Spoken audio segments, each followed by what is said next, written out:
We are back. We are back. We are live. How you We are been, bud? live. Good, man. First of all, apologies to everybody who anticipated seeing us Monday morning. Will and I had every intention of being there. Will did all the work to put the show together, and I was sick as a freaking dog. So, and have been for past 4 or 5 days. So, I'm on the mend, my friend, and we are ready to go. Well, and my dogs were sick. They picked something up, and we're waking up about every between two of them, about every 45 to 75 minutes to go outside all night Oh long. dear. I was zombified, so it worked out that it worked out as things usually do. So, um, hey, one thing I want to point out to people in case they missed it, your Red Cross post as the reminders that storm was moving into Tennessee was an excellent reminder to everybody about the basics of surviving some bad weather.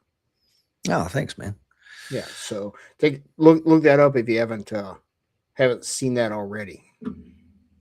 And really, it's just about what from what I saw killed people in the storm that I was involved in, and that was something that in my training leading up to being the uh, director of disaster relief, I hadn't Mhm. really thought about was the casualty assistance at the end of it. Once the smoke clears, getting the teams that are trained to go out and like to make sure the families that lost loved ones during the disaster were like, uh, you know, do you need anything? Do you have money? Can we Mhm. help you? Do you have a place to stay? Because if that person that died may have been the person that you were living with, and now can we Mhm. help you? So, and I'm like, man, there's so many lessons to be learned from just the people that died because they didn't die from starving to death or lack of a shower or lack of bread and milk, man. It was pretty common reasons that they died. It's like Yeah. if we can just stop that causation chain, Mhm. like in your industry, the airlines industry has done the best job in the world, probably, of combating those little links in the chain, right?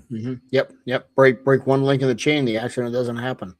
Hmm. And I picked this up from the law enforcement side, but it applies to pilot world and preparation world. The gift those people leave behind to us is the lessons learned. If we don't learn those lessons, then that tragedy was wasted. I absolutely agree. I mean, military is the same way. Like a great example, and I know, look, we're going for a field here. Yeah, You know, yeah. if Imagine you, that. seems like I'm always the one that's guiding these off-road expeditions. Well, But it's not like I'm exactly trying to pull you back either. So. the Gallipoli campaign in the Dardanelles, Churchill had a beautiful strategy to in World War I. It ended up costing him the admiralty, but he had an incredible strategy, and it was all but for one thing, and that was the ground force commander said his what he should have said is rush to take the top of this hill. Stop everything you're doing, get your ass to the top of the hill because he could see the Turkish were digging in. But again, the British being the British, and they're like, if at all possible, gentlemen, when available time is take the hill, like, oh, okay, well, we'll get around to it. We get around to it, and they brewed up a thing of tea on the ground. Nobody's Mhm. shooting at them. What am I getting in a hurry for? And it gave the Turks the ability to dig in and fortify machine gun positions, and that gave them the hour or two that they needed. And you had, I don't know, hundreds of thousands of men killed or wounded in this horrible campaign just for this one reason. And Mhm. so again, causation chains are real, man. Yeah, they absolutely are. And it's funny, the more you study them, the more you can start seeing the building blocks of things, and it comes with a little gray hair as well. Hmm. And I So, have more of that than you somehow. I don't know what's going on, man. well, it's because I don't have a beard, so if you could, you'll notice the lighting is just so, I see that. yeah, yeah, yeah, Who we got crazy, on not this morning? stupid. Let's see, we got Johnny King on from the great state of Kentucky. Will Parker is on. Just need one more Will, and we have a quorum this morning. Giles on from the Philippines. Good to see you, brother. And Mr. JJ Trombley is on from Massachusetts, coin number 1702. Um, Gal says tea time killed them. Yes, when you don't take care of your priorities, as Jocko says, prioritize and execute. You're gonna have problems. Yeah. So, Yeah, that's incredibly oh, important. we have a quorum Prioritize. of wills. Will Rose is Oh, on from thank God. Missouri. Yeah, here we Quorum has go. been All reached. right. Here we Yes. go. All right. So, Um, I'm going to kind of thank you to the 8 folks already on, and please like and hit that share button. I'm going to kind of Will's got his economics. I don't think he knows that I'm going to kind of lead into. I put together Rich Brown's do's and don'ts for protesting, Awesome. and then No kings, baby. Sorry, couldn't help myself. I tried to help myself. I just couldn't. well, the reason, I mean, I've got great friends who are putting together some really significant content on, whether it's Purdy or Miss Good who got killed, these people. And I'm like, this is all good, but we still don't know all the facts. We're still piecing together, and every day a new piece of the puzzle kind of falls into place. And then you have to challenge the veracity of, is that puzzle piece real or not real? And Oh, anymore, absolutely. So it's like, okay, well, let's skip all that.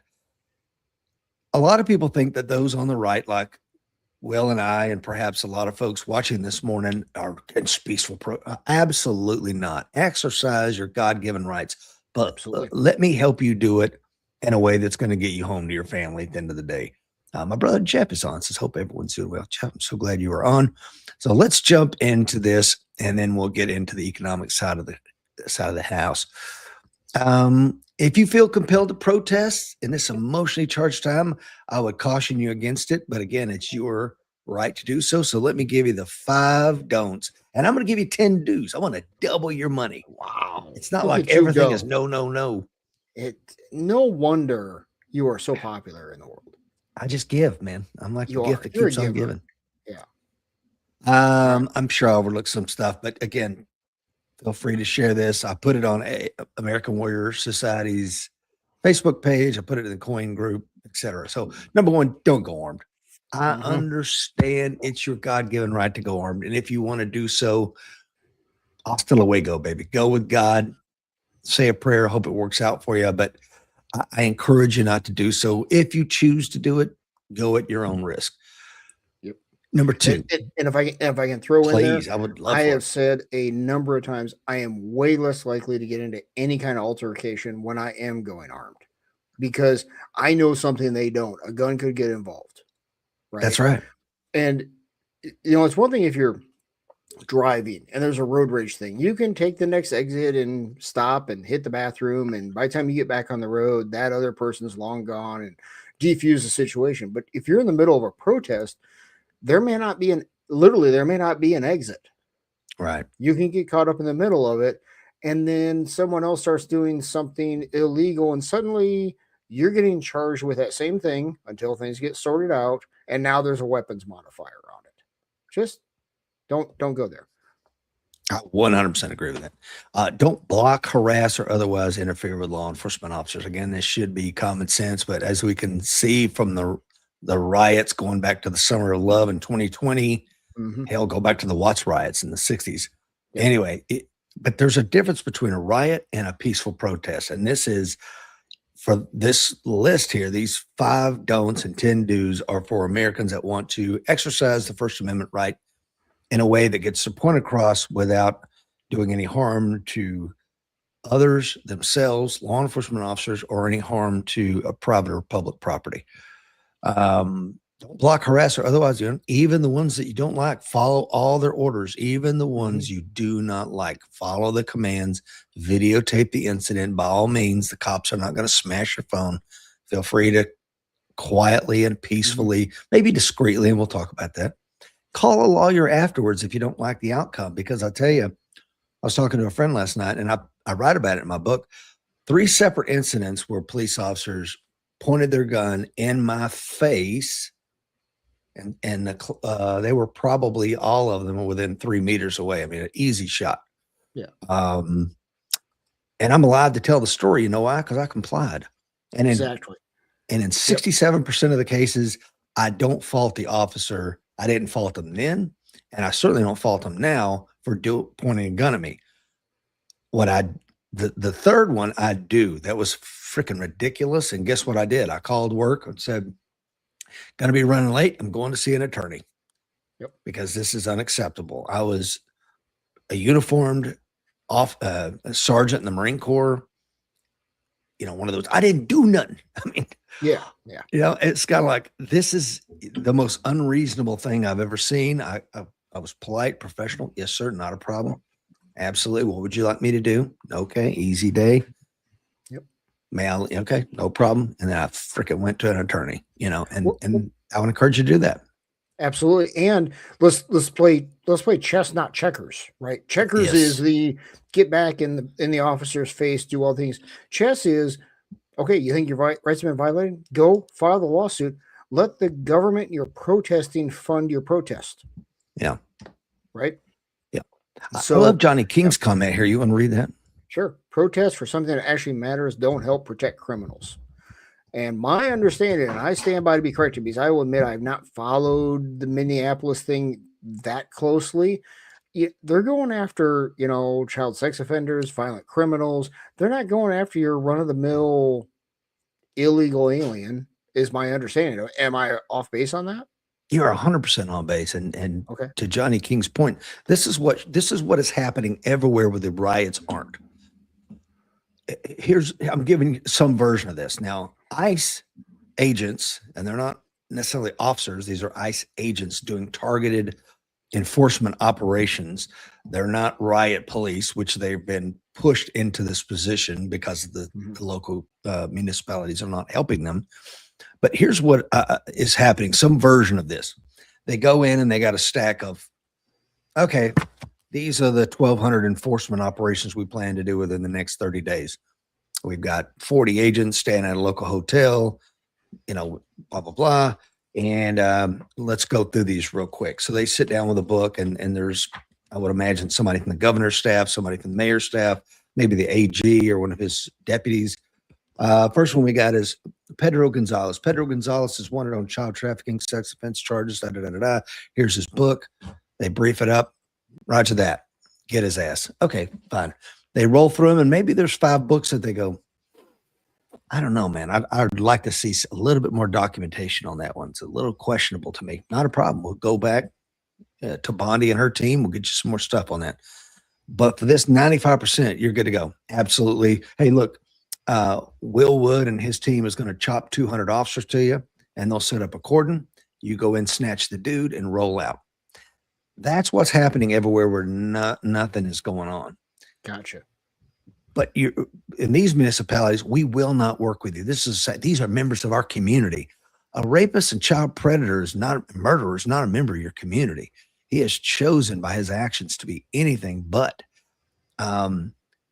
That's why Jacob Fry and Tim Waltz are responsible for Renee Good's death and Alex Purdy's death just as much as those 2 individuals are responsible for their own death, because they created a set of circumstances, going back to the causation chain, that led to their deaths. Had they chose to work with these targeted enforcement operations, it'd be a nothing burger. Yep. It'd be just background noise. Every now and then did you hear about that Somali fraudster got snatched the other day? No, I didn't hear about it. Of course you didn't, because it went quietly down. Okay. Yeah. It amazes me how TDS causes these things. And, I did some research. Ooh. You'd be shocked to hear that. I went back and looked, and you know what? I should dig that up, and I'll throw it in. Let's talk about it at the end. I'll have to add it to the PowerPoint real quick. But the Trump's numbers compared to Obama's and Biden's for deportations and expedited removals. Oh, you mean this? Rookie numbers. Yeah, look at you go. Yeah. I forgot about the Tom Homan part of it, but yes, absolutely.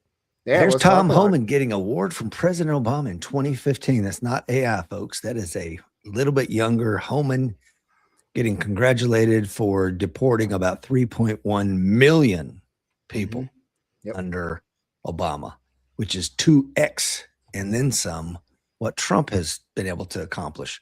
So this is the kind of hypocrisy that sadly is the patina of the left.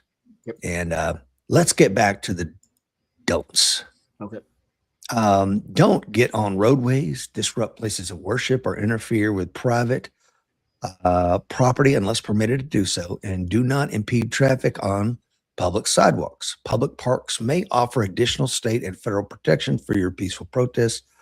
Use those places instead. Don't incite violence. That speech is not protected, nor is it peaceful. Don't violate your protest permits restrictions, whether it's location, noise, curfews, etc. And if you do those simple things, those 5 things, I guarantee your ass you're going to come home at the end of the day. Yep. Let me throw one in there on the roadway. Please. Let's remember for these folks who want to protest on the left, and there was the Tea Party on the right. Okay, so both sides have and will protest. There's Florida for sure. If you're in a vehicle and you feel threatened, they've said it's now legal. Go. Right. So the assumption I perceive off some on the left is we can block roadways all we want and do this stuff. Well, vaya con Dios, because you may meet them. I don't think I'm giving up any family secrets here to say that in my vehicle I carry civilian legal flashbangs, smoke, and sting ball grenades in my vehicle. And I'm not going to get blocked in, and I'm not going to allow you to harm. I travel with my wife, and a lot of times my granddaughter. Yep. It's just not going to happen. I'm just telling you. The last thing I want to do is go kinetic with ball ammunition, but it's still an option on the table. If the sting ball doesn't move you, if the pepper spray doesn't move you, then, and that's the thing about Renee Good, the shooting. I didn't want to get into specifics, but when you look on your tool belt and you've got a thousands of pound projectile coming at you, and then there's safety glass between you and the driver. Because most of the people watching and listening today and in our community know the quickest way to stop a vehicle is to shoot the driver. Yep. That's the most efficient, effective way to stop a vehicle is shoot the driver in the face. So that's all he could do. There was no pepper spray. There was no baton. There's no taser going through safety glass. The only way to stop that vehicle from killing him and ending his life and stopping him from seeing his family ever again was to fire around through the windshield and the driver. So you leave these agents no choice when you do these things. So please, by all means, protest all you want. Just do so in a way that gets you and your family safe and doesn't harm anybody. Absolutely. What do you got for dues? Dudes, these are simple too, man. Ted says 1461, trouble avoidance guide. That's what me and Will are all about. Absolutely. Number one of the dues, apply for and obtain any protest permits that may be necessary for the planned location of your protest. Some municipalities don't call for it. Some do. Please follow local laws. Do peacefully assemble with your friends, family, neighbors, get your community, get your church, whatever. But I would leave children and minors at home. It's really not a place for them. They don't really get a vote. They're just going there because mommy and daddy said it's not a place for them. Make sure you have a primary and backup exit meeting plan. Ensure you designate a reasonable, prudent, and sober point person that can kind of speak for the group if necessary, and kind of like, hey guys, it's time to let's ditty, and arrange for check-in times to the group so you can regroup, reorganize, get some water, check on everybody, and things of that nature. Do carry your ID at all times. I mean, one of the problems with Preddy or whatever his name was, gentleman that lost his life over the weekend tragically due to his own actions. He didn't have ID on him. That's ridiculous, man. You're going to carry a firearm. A lot of municipalities require that if you are a licensed concealed carry holder, you must have your ID with you at all times, and he did not have it from what we're being told. Do dress for the weather. Wear comfortable shoes. Look at us taking care of people. Look at us. Yep. And at a certain age, maybe some insoles. Just saying. I agree with that. Do protest loudly, man, but don't exceed the municipality's noise ordinance levels, or you're going to be ticketed or fined or asked to leave or have your noisemaker confiscated. Do stay calm and avoid confrontations. Keep a distance from aggressive individuals. If there's some asshat in the crowd that's taking this in a direction you don't like, I would suggest you get at least a block away from this guy. Yeah. Do film and the reason to be a block away instead of 20 feet away is pepper spray goes downwind, right? So fun fact. Yes, yeah, it's one of them things. I love this. What's your brother say? Another don't pick up and attempt to throw back a flashbang grenade. Yeah, if you ever want to open a door with your right hand again. I'd suggest not doing that. Yep. Film all you want, including law enforcement officers present. However, do so from a safe distance and store backup copies. Be discreet about the filming to avoid escalating. But again, take caution because that footage can and will be used against you. Yes. Do carry signage that clearly states the position for which you're protesting. Do involve social media, other media outlets to help spread the message that you're so passionate about spreading.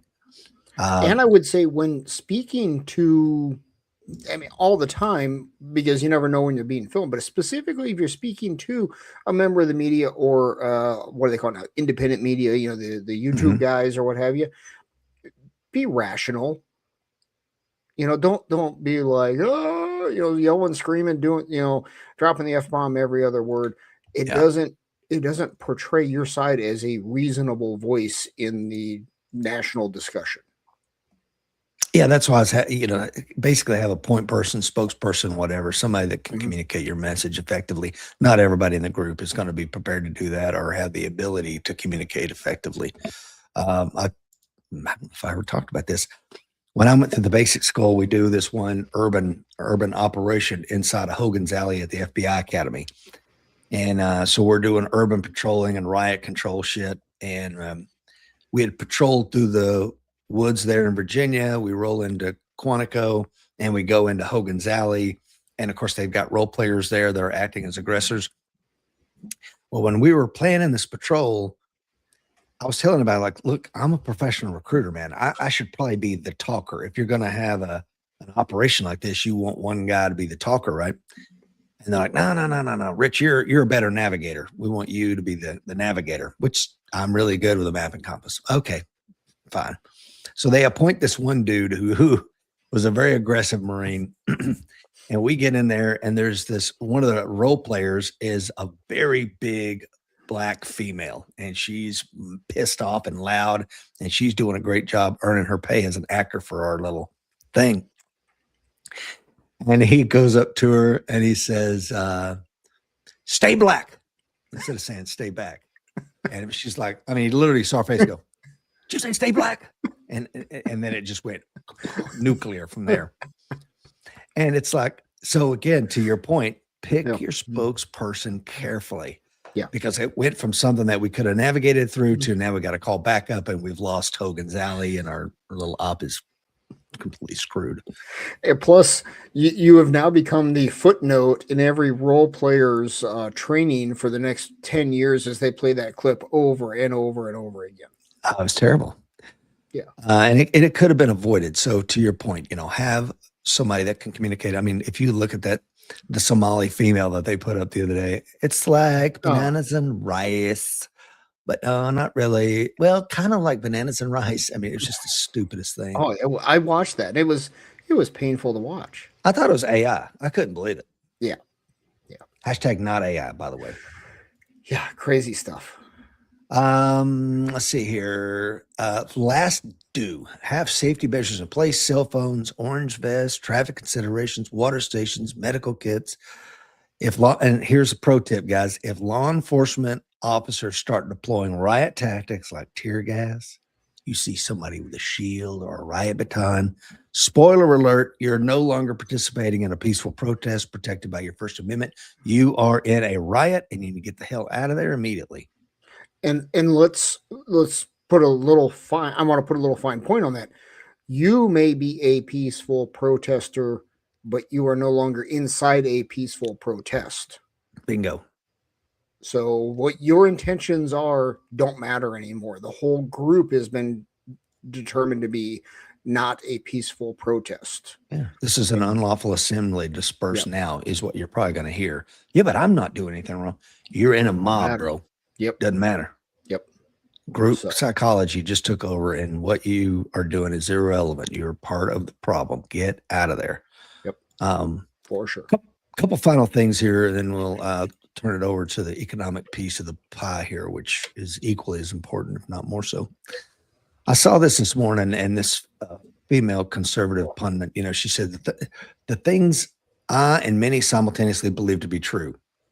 I wish Renee Good and Alex Petty were still alive. They were people made in God's image whose lives had value and their deaths are tragic.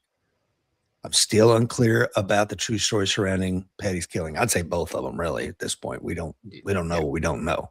Yep. I'm not sure DHS's messaging on Petty's death has been completely accurate or helpful.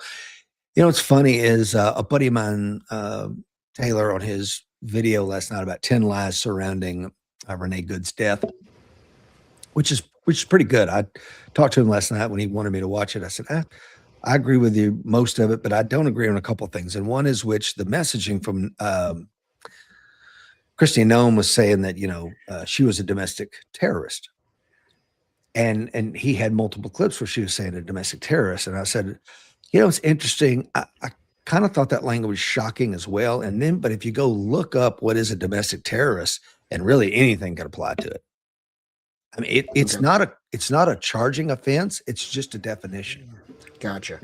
So I think there's some confusion that it is a chargeable offense. It's not. It's basically anybody who breaks the law. Let me get it right here, because it was really very, very simple, maybe too simple. Let's see here. I want to get this right here. Well, while you're looking that up, the definition of terrorism, the big T of terrorism, if you will, is violence towards a political end. Mm-hmm. So once it moves from peaceful protest into unlawful violent assembly, based on what I know the definition of terrorism to be, it fits. Well, I'm going to read right out here the U.S. Code, Okay. 18 U.S. Code, blah, blah, blah. Quote, the term domestic terrorism means activities that involve acts dangerous to life in violation of the criminal laws of the United States. Now there's an or, it is not an and, but an or, any state appears to be intentional or intimidate, coerce a civilian population to influence the policy of a government by intimidation or to affect the conduct of a government using mass destruction, assassination, or kidnapping, blah, blah, blah. I'm like, okay, well, I mean, by definition, she did commit an act of domestic terrorism. She did a dangerous act in violation of criminal law. Mm-hmm. And then you could say, well, and also she appears to what she was doing was intentional to intimidate or coerce government and public policy. So I'm like, I don't know what else to call it, guys. I'm sorry. Yeah. If you don't want to, I didn't get shot by Agent Ross. Did you? I did not. No. Oh, damn. You know why? I didn't strike him with a vehicle. Yeah. I didn't drop off my kids at school and go, you know what? I'm going to go try to block ICE agents from arresting Somali child rapists. And that's another thing. When you had the municipalities worked with ICE, they could go, look, guys, we have reviewed 1,931 of these targeted ICE operations that are impending in our local community. Your state and local government concurs with these. These are people that we are not members of our community. We need them off our streets to make our families safer, blah, blah, blah, blah, blah. You could message that really good. And everybody be like, all right, well. Yeah. Oh, you mean like from 2012 until like 2015? You mean like then? Yeah, but it takes an act of leadership. It takes an act of nonpartisanship. It takes somebody that, doesn't want to paint the other administration in a bad light. Yeah. Which means insurrection. Well, and there's these operations going on in Dallas, Memphis, all over the place. And we don't hear about those because, and part of that's the media, right? Because, the ICE operations are happening in Memphis and everything's going great because it's, I assume as you have described, right? Mm-hmm. There's no story there. There's no ratings. There's no clicks, right? There's no perpetual anger. So, the media is has, like all these things, the media has a lot to blame. Both, whether you want to say Fox News or CNN, they're both playing it up for ratings and clicks. That's a fact. So let's look at the rest of Allie's comments here. She said the chaos that led to the deaths is in large part due to local law enforcement refusing to keep the public from impeding ICE and local politicians, stoking the flames by calling ICE Gestapo. This is something, I don't know if you and I talked about it, but me and a lot of my friends have talked about it. When Delta hits a target building, just like we saw in the excellent movie Black Hawk Down, but anytime they do that, they have, platoon or company of rangers that will cordon off the location so that they conduct their operation safely, get the people out, and then they all pull out together. And that's the way these things have always happened. SEAL Team 6 has theirs. I mean, Force Recon had what's called a trail platoon or security platoon of infantry Marines that lived with them, that all they did was provide a blocking force. They can do their snatch, and then they all pull out safely. That's what's supposed to happen. These guys are not meant to pull their own security. And that goes for local SWAT teams. I mean, and everybody does this. Anyway, ICE and Border Patrol agents, by and large, do a good, compassionate job that is very difficult. Like any group, teachers, pastors, social workers, etc., there will be those who are corrupt or bad at their jobs, and it's okay to acknowledge that as well. I agree with that. Absolutely. And I will add in that, like these other professions, unless you've done the job to some extent or really thought through what it takes, many times it's not what the public perceives. Correct. I like to give the pastor at our church. I'm like, so what, you work in a couple hours on Sunday and there's a Saturday, so that's it, right? That's all you do. And of course, I'm just giving him a hard time. But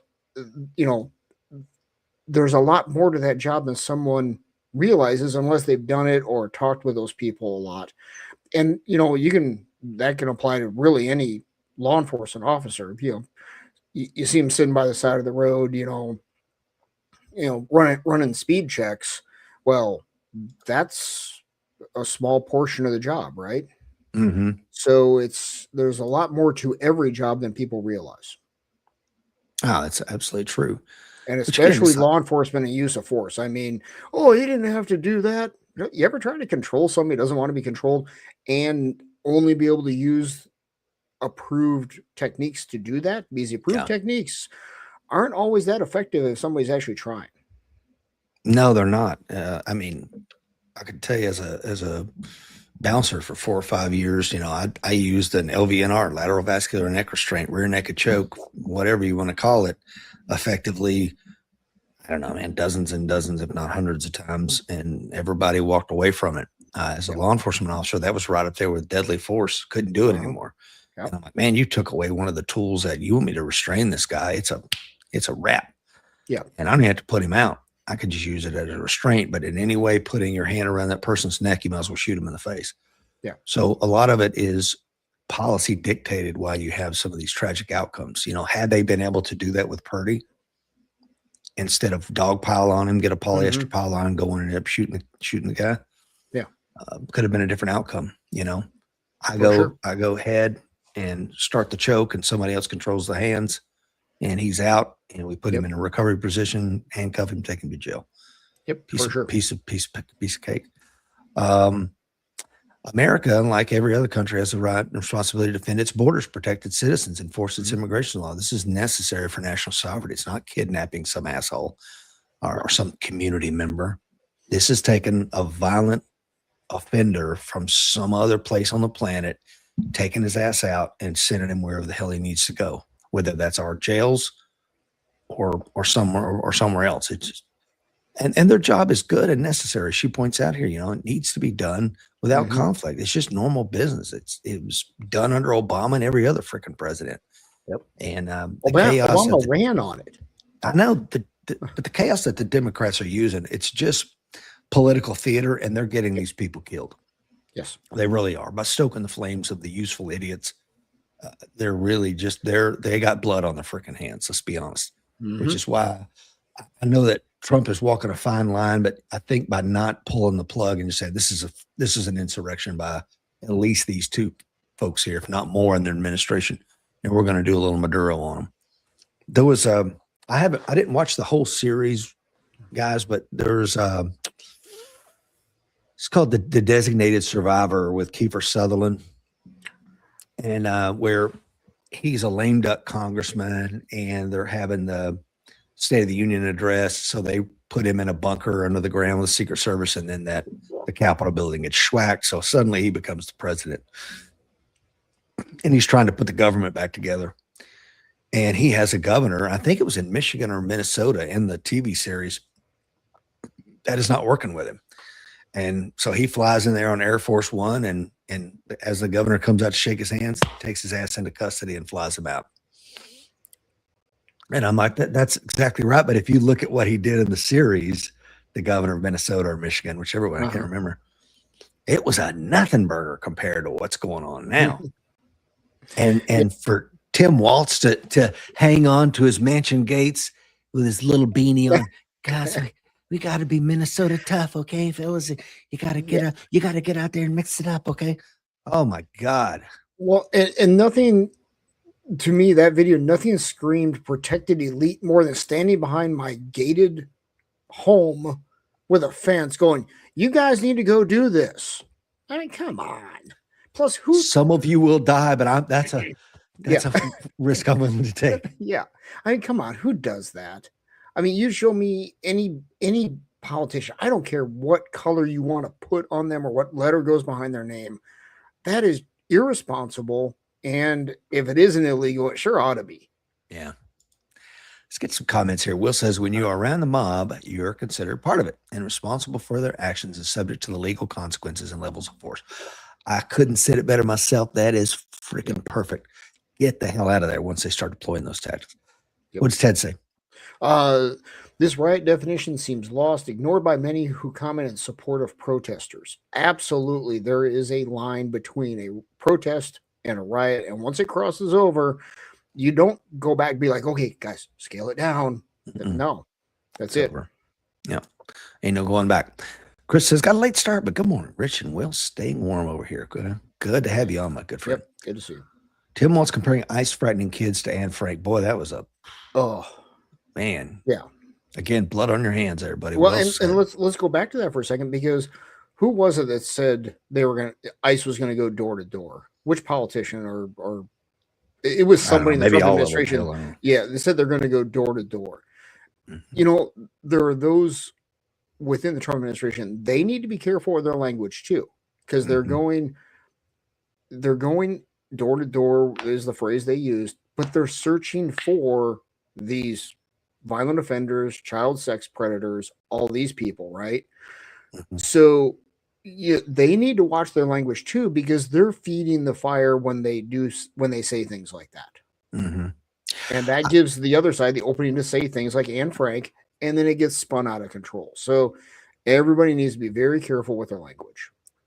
I'm going to say something very uncomfortable and nobody's going to want to hear here, but I'm going to make both sides of the aisle probably pissed off. But I had this conversation 15, 20 years ago when I was a Marine Corps officer, and two senior officers, one a major and one a lieutenant colonel, and I were talking, and one of them's last name was Beltran and one of them's last name was Sanchez.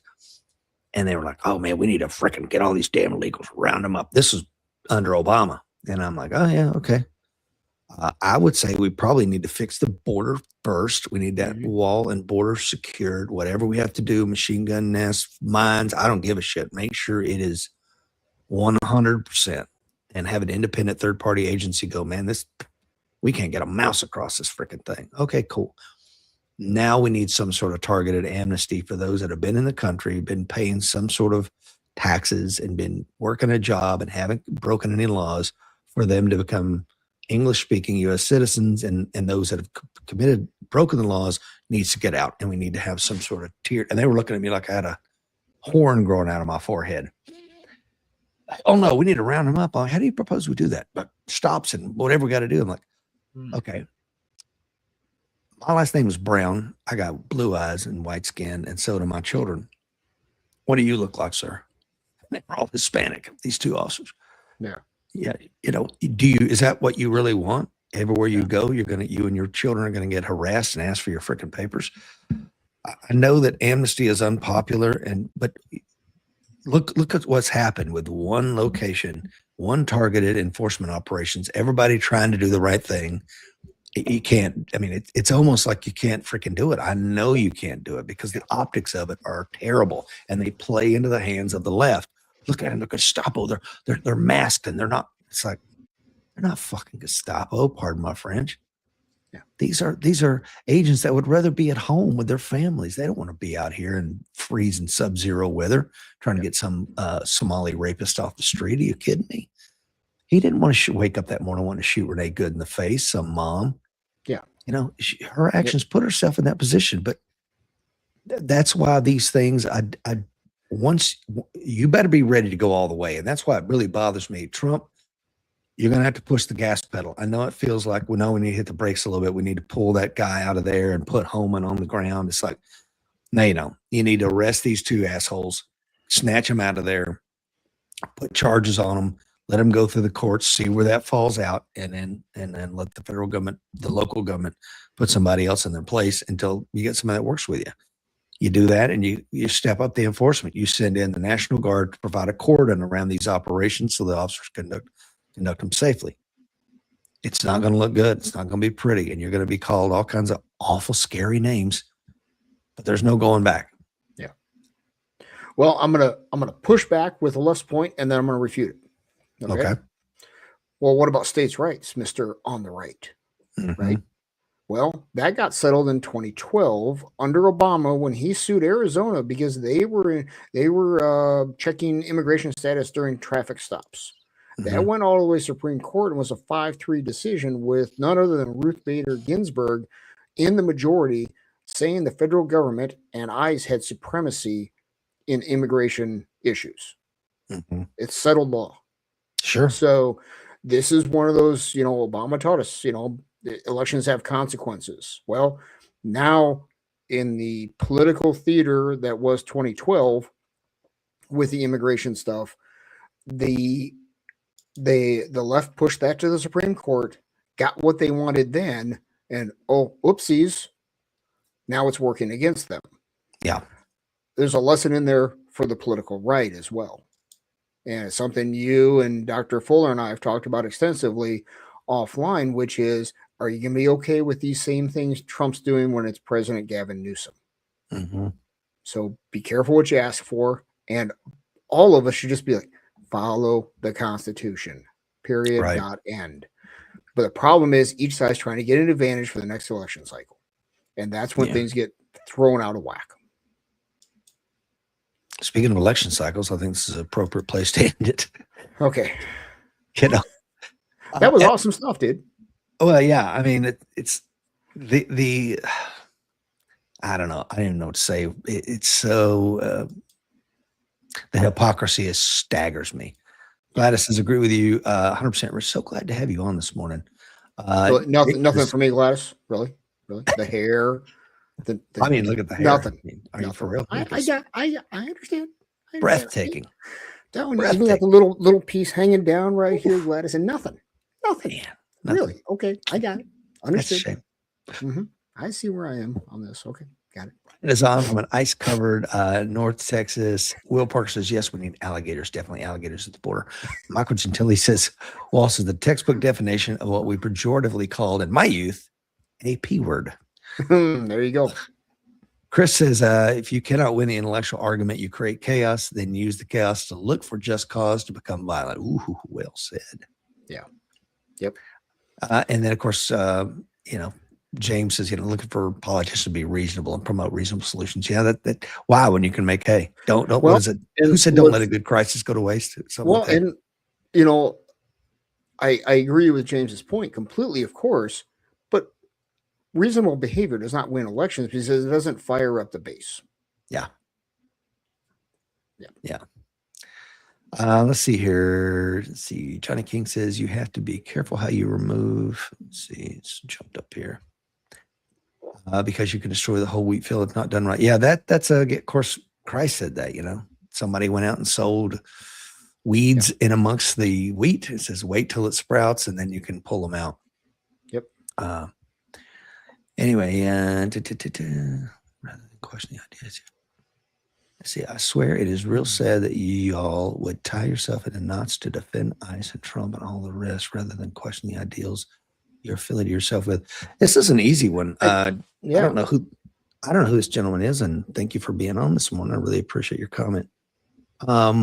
These are pretty simple. I think that, again, these are targeted ICE enforcement operations. Okay. Let me say that again. Targeted. Yeah. Targeted. I mean, they have a specific individual they're going after, and that specific individual has committed heinous crimes against American citizens, be it rape, murder, etc. And I think if you looked at this jacket as a reasonable person, as a parent, as a community member, and go, yeah, you know what? I don't think this person needs to be here. Okay, they've raped these little girls, they've committed these crimes, they've conducted these high levels of fraud, they've murdered these people, committed these violent acts. Let's go ahead and pluck this weed out of our community. I don't think that's tying ourselves in intellectual knots to do that. I agree completely. And we didn't do a 30-second soundbite on it. It's 45 minutes into this. So, yeah. What does he say? Wrapped up in the iconography of Jesus, but loving the sword and gun, embracing the most negative views of your neighbor. It's pretty damn absurd. Yeah. I don't know what to tell you. I will fully embrace a negative view of child sex predators and violent felons. Yeah. And if that offends you, sir, I encourage you to hit the unsubscribe button and move on, because Jesus did say, if you don't have a sword, take off the cloak and buy one, I believe. But I don't know. It's been a while. Yep. All right, back into let's talk about some economics. If that upsets you, sir, that we want to get rid of child rapists in the community, then you're really not going to like our economic analysis. Yeah. So let's we're going to dig into this a little bit again. Another one from the Kobesi letter. Big fan of their stuff. So the Cass Freight Index, down 7.5% year over year. This measures how much freight's traveling around in the U.S.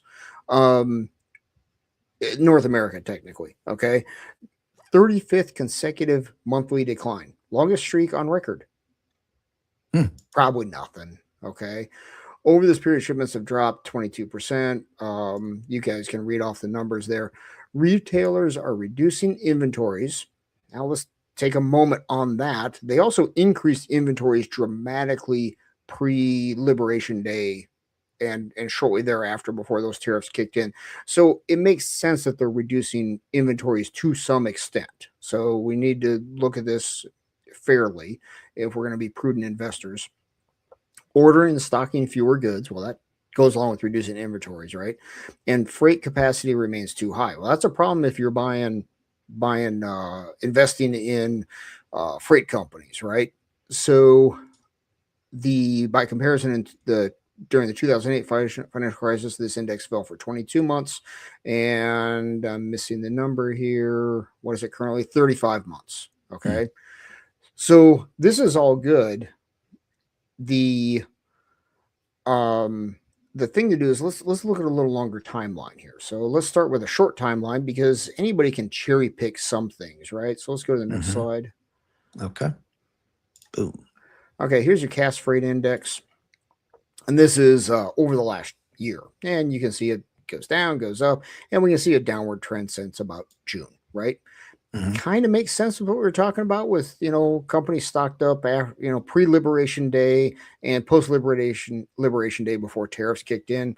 Get it in before you have to deal with that, no matter where that cost is actually expensed out at, right? Well, when in doubt, zoom out, right? So let's go to the next one. Okay. Here's your 5-year chart. Peaked in 22 and started down. Well, that makes some general sense, because inflation was off the hook 21, 22, even into 23. And, the sooner you order, if prices keep going up, order it sooner, get it locked in. But now we're starting to look at a longer term trend here. We're not looking at a couple months, because we could look at, if we looked at from, let's say, about July of 21 to January of 22, that went down sharply, right? But it is a smaller snapshot. So let's zoom out some more. Ooh, here we go again. This one goes all the way back to 2016. I was hoping you'd do that. So this is, now we can look at this and go, okay, now we are just about tied for the bottom of the COVID shutdown. That's probably not good. And this is all freight, or this is North American freight shipments, all freight. Yes. Okay. So now this is indexed 1.00 is the level in 1990. That's what they indexed it off of. Okay. So let's zoom out even further. Ooh, here we go again. Now we go back to the start of this index, start of the series, as it's called in the parlance, 1990. So right now despite the population getting larger, despite the economy getting considerably larger since 1990, we're actually hauling less freight now than we did in 1990. Damn. That might be something. And if we look at our red line from the current level going back through time, the gray vertical bars are recessions. Yes. So what do we see starting prior to the recession each time? A big dip down. Now, do we see a recession every time? No. No.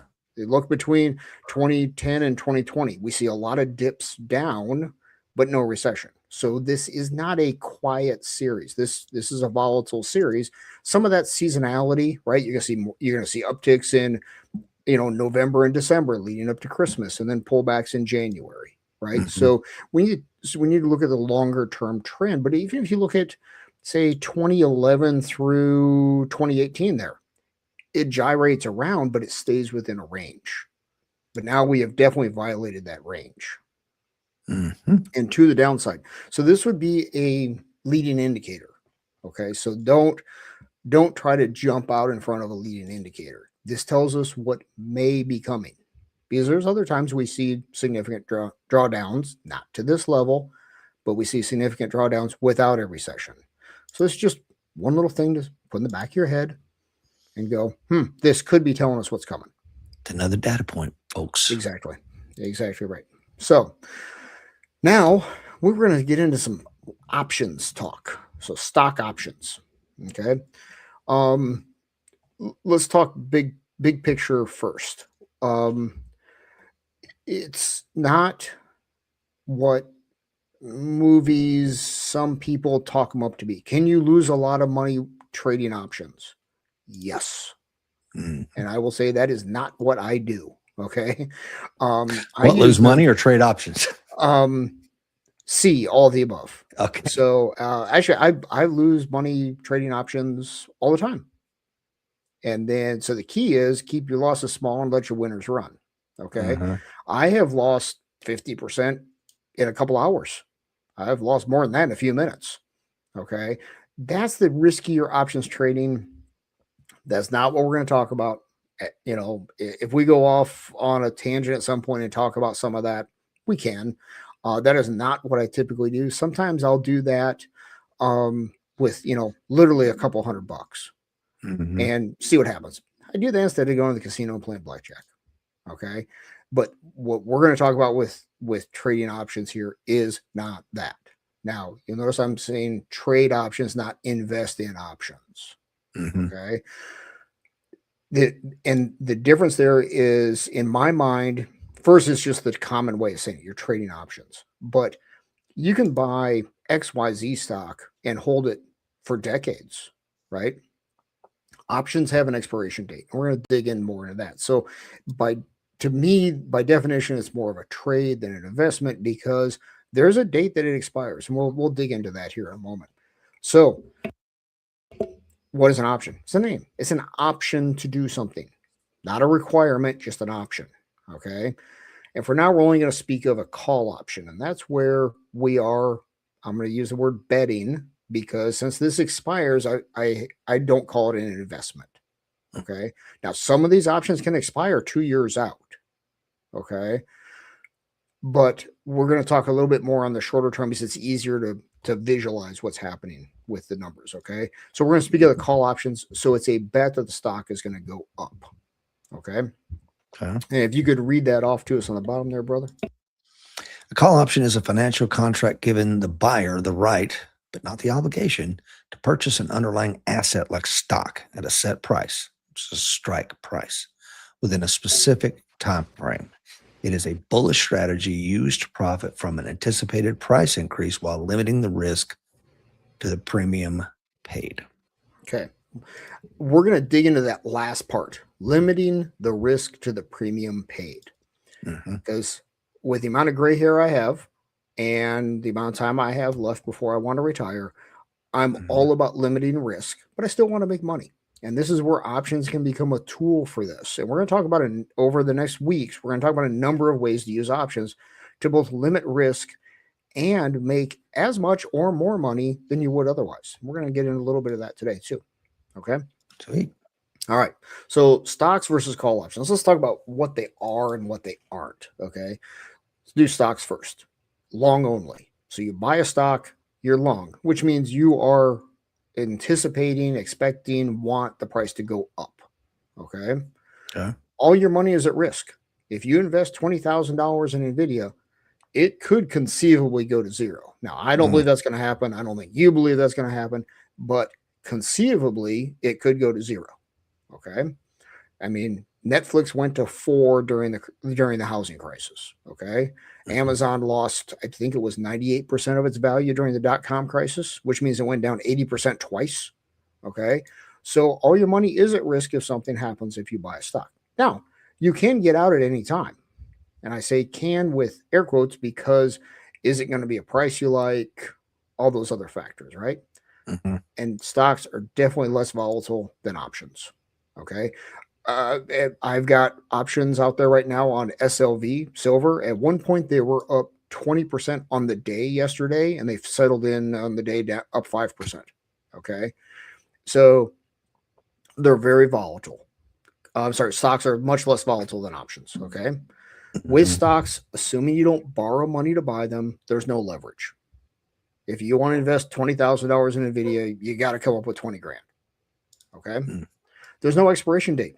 You can hold the stock forever, right? And there's no price target. In other words, if you buy NVIDIA at, I don't even know what it's at right now, say 190-ish, okay? I just had it a second ago here on my screen. NVIDIA is currently at 186. If you buy it at 186 and it goes to 187, you make money. It's not like you got to wait till it gets to 190 before you make any money, right? Make sense? Oh, you're muted. But so call options. Makes sense. There you go. All right, call options. They have some similarities. They are long only. If you're buying a call, it's long. You are anticipating, betting, if you will, the price is going to go up on the underlying stock. So if I buy a call option on NVIDIA, I am betting it's going to go up. Okay. All your money is at risk. But we can limit the amount to the amount of premium we pay for that option. We're going to get into how that works here in a slide or two. Okay. Okay. You can get out at any time. And again, it's can with air quotes because options are or can be so volatile, especially a shorter term one. I mean, you can lose 50% in a day. I mean, it's not unheard of. Okay. But the one thing I'm going to throw out there is more volatile does not mean more risk necessarily. It doesn't feel good when things are volatile, right? Doesn't put us on our happy place, but I'm going to define risk as the law of the potential of permanently losing money. That's Okay. risk. Okay. Yeah. Volatility is how much it goes up and down. So, let's say January 1st of 2020, Rich Brown was fully invested in the market and whatever strategy you're using, and you get conked on the head and you're in a coma until December 31st of 2020. And you wake up and you go, first thing you say is, how's the market doing? Right? Well, it's up on the year. Oh, great. Awesome. Well, it was also very volatile in 2020, right? At one point we were down, 35% on the year, and then we went into the year up 20. So the risk and the volatility don't always match up, but the feelings definitely stack up in all of us. Okay. Oh, yeah. Call option. By definition, there's leverage. Okay. Because one call option is 100 shares of the underlying stock. So by definition, you're levering your money up. That can be good and that can be bad. If a person overextends themselves, it can be really bad, right? But a prudent investor can use that leverage to put less money into it. So if I put $20,000 into NVIDIA, that's prudent investing. If I put $20,000 into a call option, okay, depending on what, if that's say your entire portfolio is 20 grand, well, okay, that's pretty risky in my book. Good luck okay? with that. All right. There's also an expiration date on an option, and we're going to talk about that. So your regular options expire the third Friday of every month, unless there's a holiday, in which case it's the day before. Okay. Okay. So that said, those are regular options. There's also in a lot of cases, weekly options that expire every Friday. There's some options that expire Monday, Wednesday, Friday, and then there's daily options on like the Qs for the NASDAQ. So there's lots of different expiration dates out there. We're not going to get too deep into the weeds on that, okay? There's also a price target, which is referred to as, you said, the strike price. So right now, NVIDIA is, let me get over here. NVIDIA's, I'm gonna use round numbers here for ease, guys. NVIDIA's at 187. So I might buy a February 20th call option on NVIDIA for 200. Okay. I'm writing this down. Okay. It's coming up. Okay. Sounds good. Okay. So February 20th call option on NVIDIA at 200. That means if it doesn't get up to 200, I don't make any money. I'm going to lose the premium I pay, right? You're going to lose the money that you bet. Exactly. Now, if it goes above 200, then I'm in the money and I'm going to start making money, and it's going to be a fair amount of money. Okay. And we're going to get into that. So we already talked about some of these things, the components of the option and the way we talk about them. Okay. There's an expiration referred to as an expiry date, and that's it. End of business that day on the market, it expires, period, dot, end. Okay. You can roll out to other ones, but technically you're closing that one and opening another one. Okay. Hey, Tony, sorry about that, brother. We had issues yesterday morning, and we're here now for you. So, all right. So the strike price, it can be below. So in this case of NVIDIA right now at 187, the strike price could be below that. Okay. It could be at it, meaning at the money, or it could be above the current price, which is referred to as out of the money. Okay. For now, we're going to concentrate on above the price, out of the money. It's for me, it's a whole lot easier to conceptualize, and that's how I started down this path. Okay. Price is the premium. Okay. And we're gonna give a different example of that, how that works in just a moment. Okay. One option contract, what we talked about, equals 100 shares of stock. Okay. So in this example, and I did these slides on Sunday using actual numbers, guys. So it's changed since then. And we're not going to dig into the weeds on it. It's more about getting the concepts here. Okay. So our example here, the February 20th of 2026 call option on NVIDIA at 200 a share had a premium of $2.96 per share. Now, remember, one options contract is 100 shares. So you take $2.96 times 100, you have to put $296 into this. Make sense? Okay. So let's conceptualize this. Let's say I really think real estate in your area, Rich, is going to go up in the next, I'm going to use a longer time frame here, 5 years. Okay. And let's say the Brown complex is currently worth $3 million. I wish, but okay. Well, you know, I didn't specify which currency. Okay. True. So in Zimbabwean francs, it's worth exactly. So it's worth $3 million right now, and I really think it's going to go up, but I don't want to commit my money to buying that from you at this point. And I came to you and say, Rich, how about I buy the option from you to buy your property in 5 years for $4 million? You're going to want some sort of monetary compensation for that risk that you're taking, right? Because what if it becomes worth 10 million? And I got to sell it to you for 4. Exactly right. You're going to want some sort of compensation for that. So now we're both playing a probability game, right? So you might say, okay, that's fine. I want $50,000 for that. And I go, that's fine. And I stroke you a check and we write up a contract that says between now and January 27th, 2031, I have the option to buy the Brown complex for $4 million. I forget what number I said now because I'm making this up off the top of my head. Yeah. Okay. And so now January 27th, 2031 rolls around and we get it appraised and it's only worth $3.5 million. You keep the $50,000. That's why people sell options. And I sell options all the time on stocks that I own. We're going to get into that later on. That's called a covered call. Okay. I do that all the time to generate income off of stock ownership. So you're taking a risk of potentially not making as much money as you could, right? So you're making a bet it's not really going to go above 4 million. I'm making a bet it's going to go above 4 million within the specified time frame. So we're both doing this. And I think it's important to talk about why to the 10 folks watching us, why are we discussing this? Will and I talked about, not trying to big time anyone, because I don't do options right now. I plan on it.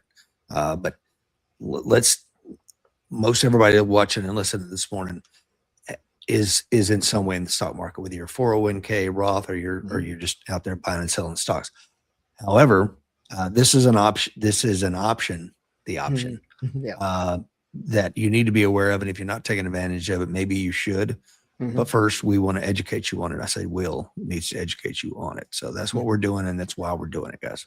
And the one thing I'm going to throw out there, and this is what I did too, is when I started researching this, because the perception I'm throwing out there is the common perception of options was my perception too. Oh, no way, you can lose all your money. Oh, scary, scary, scary. There is a portion of the options world like that. It's not all of it. There's part of it that's actually very conservative. Okay. And that's the part I use for the most part. You can also use it to decrease your risk substantially. Okay. So there's a lot of ways to use this, and we're going to talk about the different ways of doing this. Okay. And it's going to take a number of weeks because, if we dumped all this in one video first, it'd be 4 hours and your head would swim. The other thing is I'm going to tell you is if you are interested in doing this, paper trade it first. In other words, I fired up a spreadsheet, and for 6 months, I diligently traded options in pretend until I understood, okay, oh, that lost money. How did I lose money on that? Oh, that made money. Oh, that actually capped my gain. In the example we're using with the house, your gain would be capped at $1 million, right? Yes. Right. But you got a premium, you got some money to take that risk. Right. So I went through and I did it for 6 months. And at 3 months, I thought I had a pretty good handle on it, which scared me enough to do it for 3 more months. And when it got to the point where I'm like, okay, I now, understand what's happening, the stuff behind it. And then I started trading real money, and I started small, really small, and still on, maybe I'll try this. Well, I'd paper trade that one thing. Oh, it worked out the way I expected. So then I started putting money at it. It's a process, guys. This is not like buying a stock where you just hope Nvidia goes up. Okay. So it's a different game, but we're also going to talk about how you can really reduce your risk and potential downside. And we're going to get into one example of that today.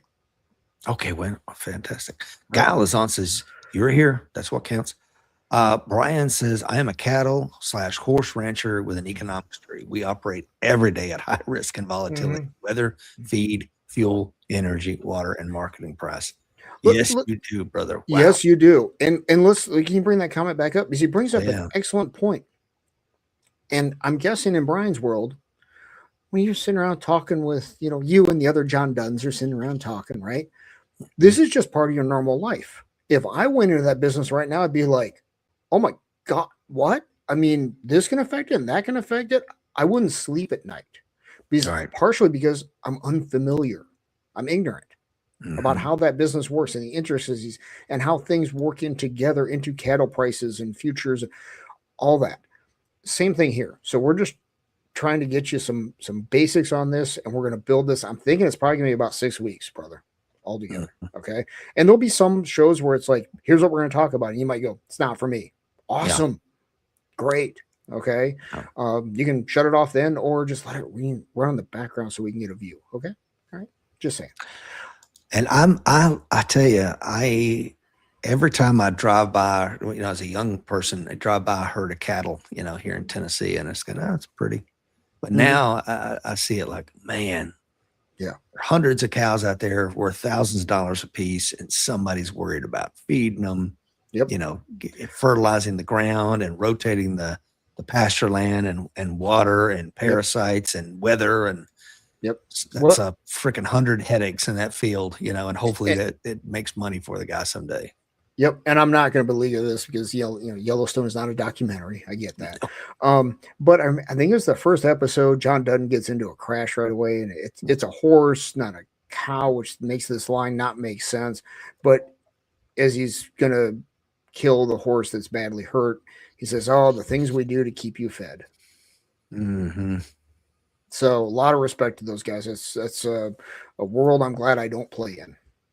Yeah, because I tell you, So if you don't know it, you're going to get crushed. absolutely. Which is why these So things are multi-generational normally, because you right. you Yeah. grew up in it, you know. Yeah, exactly. And then it seems normal, right? That's right. So all right. So in this case, Rich, if you were buying, hang on a second, I got alerts going off in my ear here very loudly. So let's say you purchased the February 20th, 26 call option on NVIDIA at 200 Mhm. shares, currently at 186. Okay. With a premium of 296 per share, one option contract, 100 shares, you'd put up $296. Okay. Now, the first thing I want to say is let's say that goes down 50% by February 5th. You can sell it, eat your 50% loss, and move on. These are Mhm. traded all the time. In that way, just like a stock or a mutual fund, well, not a mutual fund because it trades once, but or an ETF. Okay. So Mhm. you can buy and sell these all the way up until that date. Okay. Clear so far? I think so. Yep. Okay, let's move on here. Okay, here's how I think of options. You may think of them differently. Okay, Will says the Yellowstone's the worst thing that ever happened to Montana. I believe that 100%. Yeah. Okay, all right. So think of options as a probability game. Okay, and what's Tony say there? I just want to see Beth Dutton on the View one time. That would be fireworks. Oh, I'd buy that pay per view. Okay. Yeah. So think of options as a probability game. Let's go back to the house thing, right? What's the probability your house is going to go up 33% of value in 5 years? So we both play a game with that, right? So think of it within this concept. It's money. So it's not a game, but think of it like that. It's a probability thing because you're looking at the probability of this happening and also the time frame, right? NVIDIA is at 186 right now as I look up at the screen. Rich, would you want to purchase an option from me that NVIDIA is going to go to 200 by tomorrow or 250 by tomorrow? Make it No. ridiculous. Exactly. No. Because the probability is so small. But what if I only wanted to charge you a penny a share for that option? It would cost you $1 total. Yeah, I'll take that. Sure, it's a bet. Is Yeah. it likely to pay off? No, not at No. all.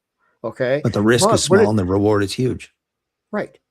And let's say they report earnings at 3 p.m. today when the market closes and this option goes through tomorrow.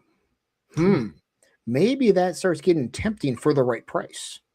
This is the probability game. You play that probability game completely different based on the price of the option, right? Mhm. Okay, that's the game. Okay. And here's what I like best about it. It's pure math. Who is selling these options? People who own the underlying stock. Oh, Now really? you can buy Are we talking about GSIBs, brokerage no, houses? Who? yours truly. Okay. I sell call options on stocks that I own. That's called a covered call. We're gonna get into that a couple shows down the road, the way I got it mapped out. Okay. All right. So it's a way to generate because now if I sell an option for you to buy my NVIDIA stock, I get that premium. And I keep that premium no matter what happens after that. So we're both playing the probability game. We're going to get into some pretty deep math here in a few shows and show you how you can make some good income off stocks you already own. Okay. And here's the thing, guys. I know you're going, this is the American Warrior Show. I tune in to self-defense folks. What are we doing talking about call options? Guys, we talked about it before. Mm-hmm. You know, if you look at what I put on every week, if you look at the devaluation of the dollar, you look at things around you. There's a great Sean Ryan show that just dropped from the former head of the World Bank talking about the U.S. dollars. It's a flight to assets. Yeah. So this is one way you can protect your family. You know, another way is carrying a firearm. You know, another way is carrying a can of pepper spray, having a full tank of gas. Another one might be buying call options. So there you go. And as we dig deeper into this, I'm going to show you how you can make money off the stocks you own with downside protection, meaning the stock can go down 10%, 15% over a certain period of time, and you still make money. That's how I'm using them. Okay. So again, read The Psychology of Money if you haven't done so already. Yep. And you know, and I'm going to say that I never put it together. My path down this is partially because you recommended that book. Really, I'm more of a risk taker than you are in this stuff, big time. right? But it doesn't mean I want to, bet it all on red at the roulette wheel either, or red 22, right? I So think that's so important because again, going back to your thing of like Rich in 2 years or whatever the time frame was, the $4 million, right? yeah. You can look at market indicators. You can look at Mhm. all the houses that are selling in my area, the acreage. You can look at people moving in. So this isn't just a spin a roulette wheel. You're like, Right. this is a real Right. probability that it's going to go there. So Yep. I think it takes a lot of the gambling metaphors out of it when you look at, you can actually read the tea leaves and see the data, Yep. whatever you want to use. Yeah. Today we're going to look more at the gambling side and this is where the knowledge base starts. This is where I started at, and I'm going to morph it into what I'm doing with this over the next, say, month to 6 weeks. And I'm going to show you how you can use them to decrease your risk substantially and still generate income. Copy that. So it has actually completely changed my target number for retirement. And then we'll get into that. I don't want to muddy the waters too much here. Okay. So, what are the chances? So, really, the way to conceptualize an option, like we talked about before, what are the chances of a stock reaching a certain price by a certain date? And either variable can be changed. So, Mhm. stretch or compress either one of those factors, and the probabilities change, right? So, Mhm. NVIDIA's at 187 right now. Rich, would you like to buy an option for the end of business today for NVIDIA to be 300 from me at any price, right? Oh, well, It's not going to happen, right? Even if it's a I mean, penny a if it's share, 1,000th of a penny a share, maybe. maybe, right? But how about if I said, Rich, would you like to buy an option for me to purchase NVIDIA stock for 300 a share for 3 years from now? Oh, hell yeah. How about that? Okay, right? So see how the time frame changes our perspective at a certain price, Mhm. right? So, Rich, would you like to buy an option from me that NVIDIA will reach one? It's currently up a quarter point today to 187. Would you like to buy an option for me that NVIDIA at some point today will reach 188 a share? Absolutely. See, so you're already playing the probability game in your head. Mhm. That's options. Gotcha. Okay. So, and that's what we get into here below here. We change either one of those and it changes the risk profile. It also changes the price you're going to pay. If you have a lot more time in that option, you're going to pay more premium because there's more time for that to work. Mhm. A $300 call option for NVIDIA for February 20th is going to be a lot cheaper than a $300 call option for NVIDIA in 2 years because you're paying for that time. Mhm. And Makes sense. you have to pay me to take the risk over that time because I own that stock and The I one have to holding sell it. it to Yeah. you for 300 and I have to hold that stock all the way through or I have to buy you out of that option. Now, let's talk about I'm buying Rich out of that option. When I sell an option, a call option on one of my shares, I have no idea who bought it. It goes through Fidelity or Schwab or whoever, whichever platform I'm on for that trade.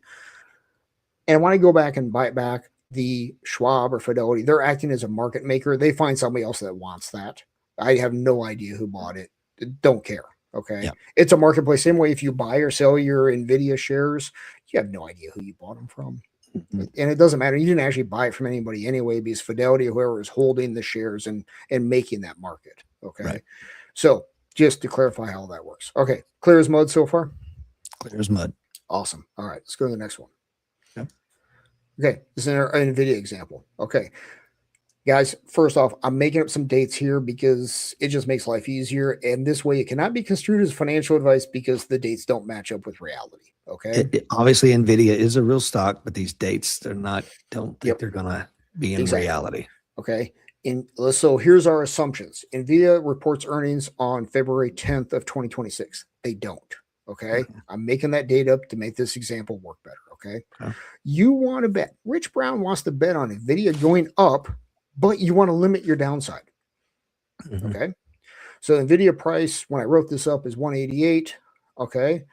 And the NVIDIA February 20th, they report earnings February 10th.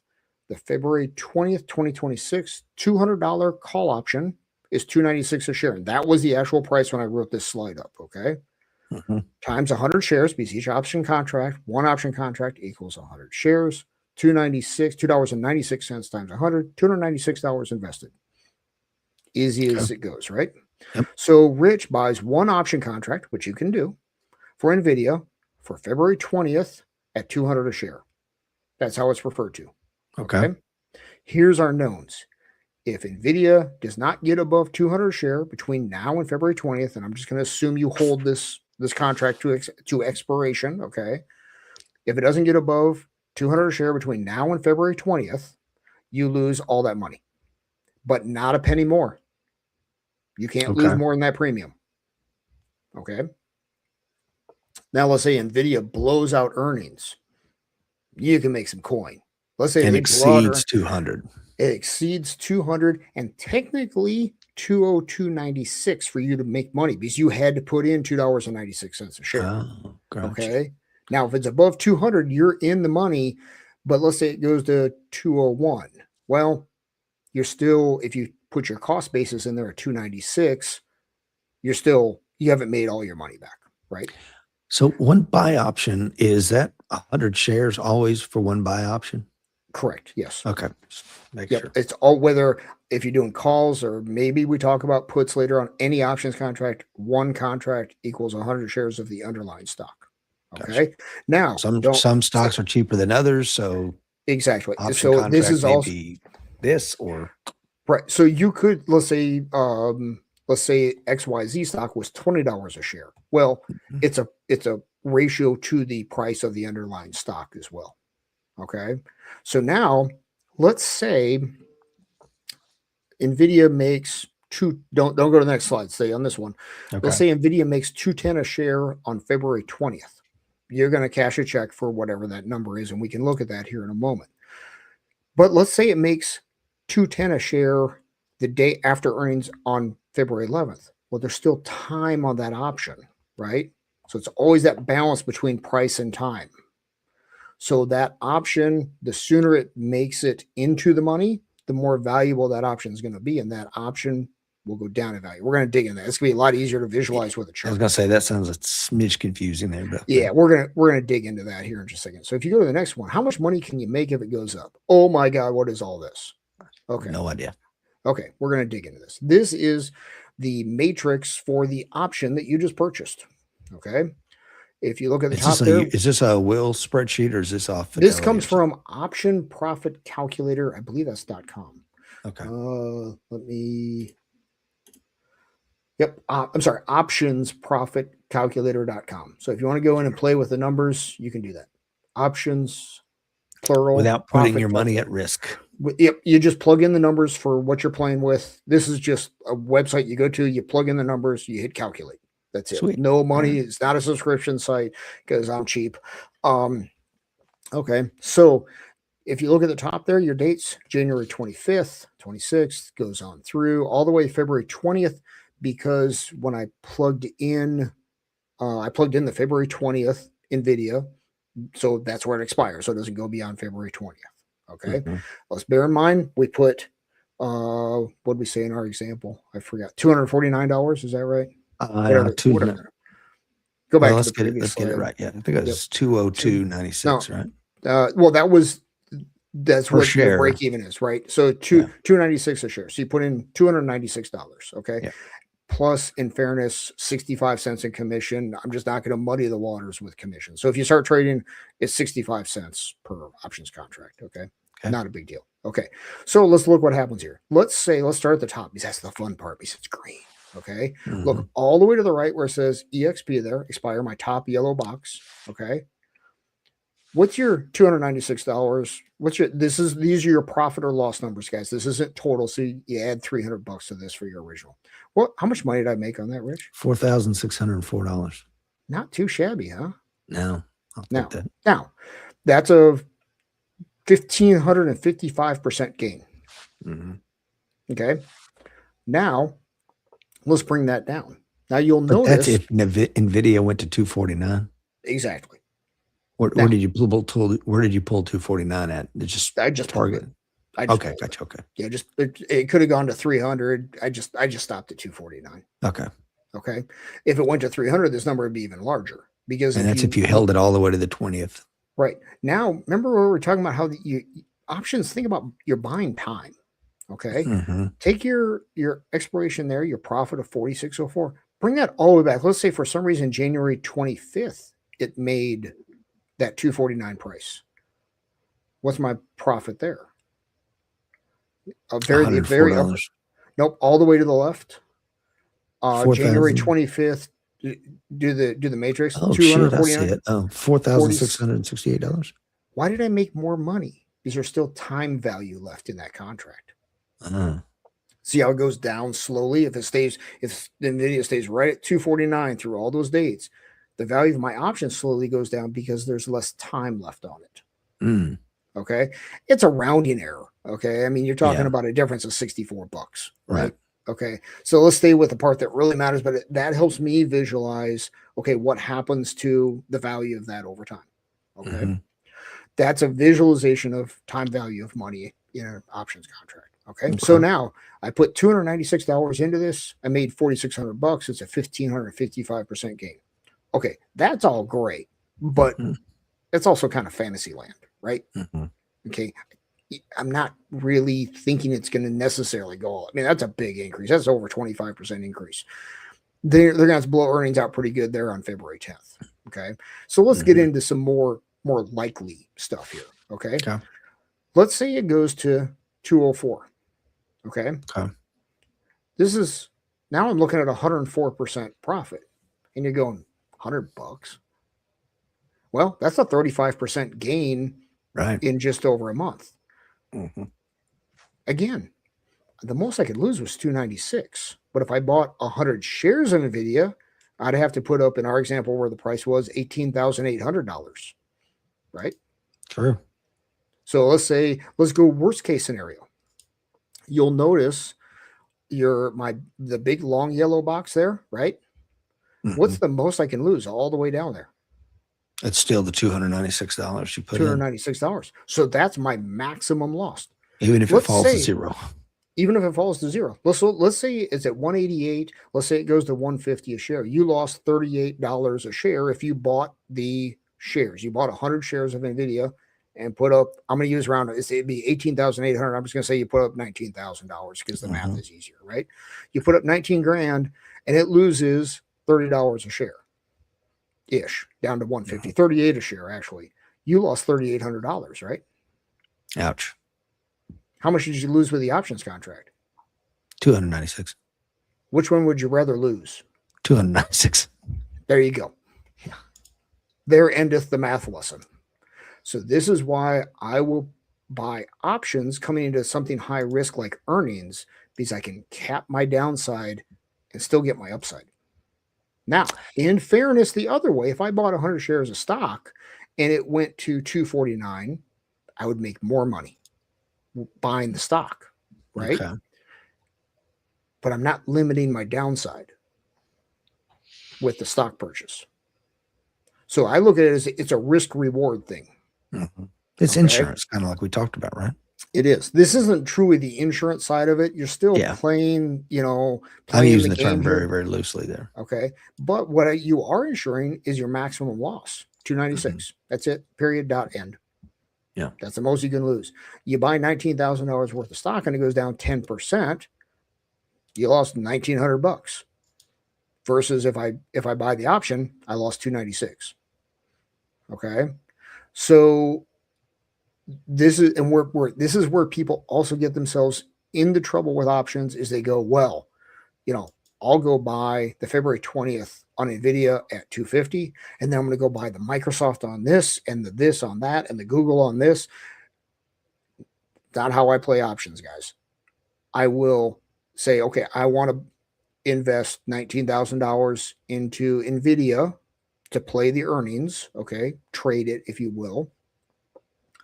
But I don't want all that risk. So I'll do this. I take the remainder of that 19,000. So 19,000 minus 300. I take the rest of that and put in a money market account. Okay. So this is a way to use options during an event period. And by event period, I mean earnings in this case, where the stock is known to get very volatile. This actually, buying an options contract actually takes volatility out of my world and limits my risk. It's not at all how options are talked about out there, is it? You're muted, brother. I said right. Yeah. So this is, see, the perception of options is, oh, you can lose all your money. Yes, you can if you don't know what you're doing. Mm. This is where options are the opposite. You limit your loss and you take volatility out of your portfolio. So a person has $100,000 portfolio and you do this. Losing $300 really going to change your world? No, thankfully. Right. So, but if you put that money in Nvidia and it goes down 10%, you lose $2,000. Well, that changes your world more than $300. Right? So this is the upside of options. So as I got into this, I'm like, why don't people use this more? Well, it takes a certain degree of knowledge. Okay. And also, my opinion, financial planner world, and I don't blame them one bit. They don't push this because most people aren't going to understand, right? And then for most people, greed's going to kick in. They're not going to be disciplined, and they're going to take their $19,000 they put in Nvidia and they buy 5 of these, would cost $1,500, and they're going to go buy 10 of those and this and that. And then the market goes against them. They lose all their money. And they go, options suck. Right. No, you just didn't understand what was happening. Right. Okay. And that has happened to people. There's a tax on stupidity, man. Yes, whether there it's is. Getting shot by an ICE officer, yes, or freaking getting your ass kicked in the market. There is a high intellectual bar to entry on this. You do have to learn and study, or you're going to lose your ass. Exactly. And but if you do it right, and it sounds like you did it very prudently, and running these calculations for months before you actually stepped your foot into it, that is the smart way to do it. And then start with small dollar amounts. And I got surprised a few times because I didn't truly understand things, because I was teaching myself. Right? Yeah. Watch a few YouTube videos and then go play with some paper money, pretend money on a spreadsheet. Mm-hmm. Okay. So, all right. All right. So we said options could limit downside. We talked about that. What if Nvidia went down 20% after earnings? Your max loss with the option is the premium you put in, $296. The max loss if we purchase 100 shares of Nvidia, $188 a share. You put 18,800 in. 20% loss of that is 3,760. Of course, it's an unrealized loss if you don't sell it, right? Absolutely true. Absolutely true. Okay. But if you look at my account balance, it's down through 296 versus 3,760. Yeah. Okay. Because then this also plays into a person's feelings, and we can all fight those feelings, right? But when the account balance goes down by 3,760, will that affect my future actions? Maybe yeah. Not. You can say it shouldn't, but we're all human, right? That's the problem, right? Okay. We're not Spock, making decisions here. Let's think about this. Let's say Rich Brown, I'm a long-term investor. I'm going to hold this Nvidia forever. Well, let's game this out. So you can say, well, earnings are coming up and I already hold 500 shares of Nvidia. Okay. So you go, you know what? I'd like to have some more, but not quite sure how that's going to go. So you buy this option contract for 300. If it makes money, great. Take your win. And if it goes down, okay, I'm gonna actually go back to this one. You own 100 shares, okay? Yeah. It goes down $3,760. Okay, you're out that money. But let's say you bought the options contract and it went down. Now you're buying in at a lower price without suffering that loss, right? So maybe now you go, hey, I'm real bullish on Nvidia at this price, so I'm going to buy 200 shares. Okay, but you only lost $300 to get it, to buy it on sale, as the parlance goes. Gotcha. Right? Yeah. So you can be both. And this is where people are like, I'm short term, I'm long term. Well, I'll tell you right now, I'm both. Yeah. Like I own Dollar Tree stock for the long term, period, end. Okay. Because economy goes up, they do good. Economy goes down, they do even better. And they churn out a little dividend for me. I own Dollar Tree and Walmart forever, but I will buy options back and forth on them during times of volatility. It limits my downside risk, and then I get to buy it on sale without suffering the big loss. Right? Playing both ends against the middle. Exactly. And this is a way to play the game. Okay. Yeah. Does it require more work? Yes. Yes. Okay. So I really hesitated putting this one in there because I'm not trying to big time anybody, but this is what can happen. Now, I just went out and bought, this is the SLV. This is the, for silver, right? I bought the March 20th, 2026 $50 call. I bought this back on July 25th. 6,400% gain since then. Jeez. Okay. So for the SLV price on that date was about $35. I'm not sure when in that day I did that. Okay. So out of the money, it was above. SLV was at 35. I bought the $50 call option for March 20th. So that was about 9 months out at the time. 7 months out, whatever it was. So I paid for some time there, right? Okay. So if I bought 4 contracts of that, 400 shares times 66 cents, you can see the average cost basis. And I bought these at the same time. Okay. That would be, you put $264 in there. Today's value is 17,000. And that's what you risked losing was 264. That's the most I can lose. Wow. Okay. So now let's think about this. So am I doing this? Well, look at me. No. What I'm saying is, at that time, brother, did you think silver was going to go up over time? Of course. Back in July? Of course it did. Are you positive? I mean, that's what you believe, but you know that's going to happen. I think mathematically it should be there. I was talking, ironically, me and my wife were talking about this last night. I'm like, because I am risk averse, when I was buying silver in 2020 at $25 an ounce, I'm like, this is insane. Mathematically, this should be $50 to $60 a share easily. And it's not. I don't know why it's not, but it should be. But I was cowardly and I didn't buy all I should have bought, which is, fill up every trunk I got in the place with silver. Okay. I didn't. Let's talk about that. I'm going to say that's not cowardice. That's prudence. Because to your point, we don't really know what's going to happen. We don't really know. Silver. We believe it based on our knowledge of monetary policy and over time. But we also know the silver market's manipulated. JP Morgan paid $1 billion fine for manipulating the silver market. That's right. The CME, Chicago Mercantile Exchange, they control the futures market, right? They can change how much money you have to put down to buy a futures contract. They can drive that up to the point that they drive commodity prices down. And they did that with silver just a month ago. Yeah. Right. So you and I both believe the same thing, that silver and gold prices will go up over time. But that doesn't mean there isn't going to be a bunch of volatility between now and then. That's right. Right. Yep. So last July, I was like, I believe silver is going to go up. Did I think it was going to make 100 and something an ounce? No way. Hell no. But I bought this option on SLV. Okay. If you bought 4 contracts, you only put 264 in.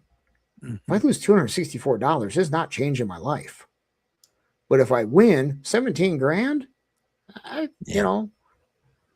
that helps. Right? That's you and your bride having a steak at Fleming's or Ruth Chris or something. I mean, that's a night out. And that's real money, right? Yeah. So I made $264. I mean, 264 to 17,000. Jesus. Could 264 also go to zero if somebody started manipulating the silver market and drove it down to 20? Yes, but I can only lose 264. Yep. That's it. Period. Dot end. Okay.